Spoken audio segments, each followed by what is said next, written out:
కేంద్ర మంత్రి బండి సంజయ్ కుమారుడు బండి సాయి భగీరథకు హైకోర్టులో ఎలాంటి తక్షణ ఊరట లభించలేదు.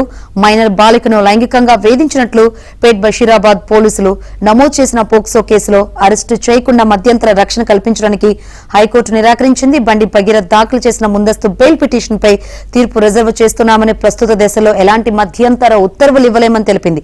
ఈ నెల 21న ముందస్తు బెయిల్ పిటిషన్పై తీర్పు వెలువరిస్తామని వివరించింది.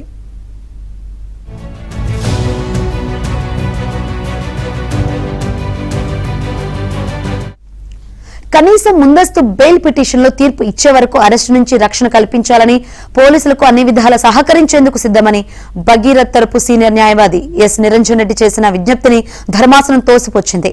ఈ దశలో ఇప్పటికిప్పుడు ఎలాంటి మధ్యంతర ఉత్తర్వులు ఇవ్వలేమని స్పష్టం చేసింది. బండి భగీరథ్ దాఖలు చేసిన ముందస్తు బెయిల్ పిటిషన్పై జస్టిస్ టి మాధవీదేవి ధర్మాసనం నిన్న అర్ధరాత్రి వరకు విచారణ చేపట్టి తీర్పు రిజర్వ్ చేస్తున్నట్లు ప్రకటించింది.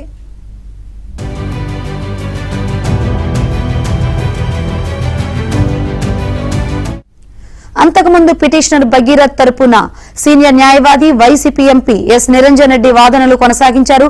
వాస్తవానికి బాలిక తల్లిదండ్రులు అన్ని రకాలుగా న్యాయ సలహా తీసుకున్న తర్వాత పూర్తి స్థాయిలో న్యాయ నిపుణుల సలహాతో పేట్ బషీరాబాద్ పోలీస్ స్టేషన్లో ఫిర్యాదు చేశారని నిరంజన్ రెడ్డి అన్నారు. ఫిర్యాదును క్షుణ్ణంగా పరిశీలిస్తే అందులో పెనట్రేటివ్ సెక్సువల్ అసాల్ట్ కు సంబంధించిన ఘటనలు, ఆ సెక్షన్ పెట్టడానికి దారితీసిన పరిస్థితులు ఏవీ లేవన్నారు.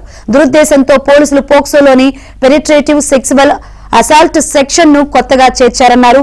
వారిద్దరూ కలిసి తిరిగారని, వారు కలిసి ఉంటున్నట్లు, రిలేషన్ లో ఉంటున్నట్లు తల్లిదండ్రులకు తెలుసునన్నారు. గతేడాది జరిగిన ఘటనలకు చాలా ఆలస్యంగా ఇప్పుడు ఫిర్యాదు చేశారన్నారు.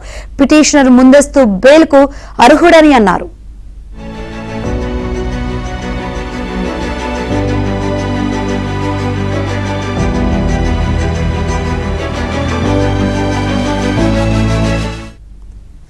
తెలంగాణ ప్రభుత్వం పోలీసుల తరపున స్టేట్ పబ్లిక్ ప్రాసిక్యూటర్ పల్లె నాగేశ్వరరావు వాదించారు.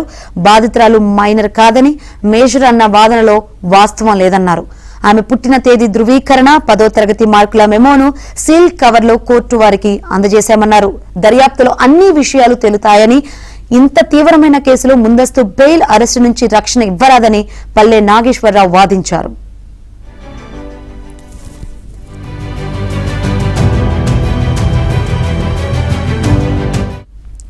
బాధితురాలి తరపున సీనియర్ న్యాయవాది పప్పు నాగేశ్వరరావు వాదిస్తూ బండి భగీరథ్ మరో 4 అమ్మాయిలను వేధించాడని కోర్టుకు తెలిపారు.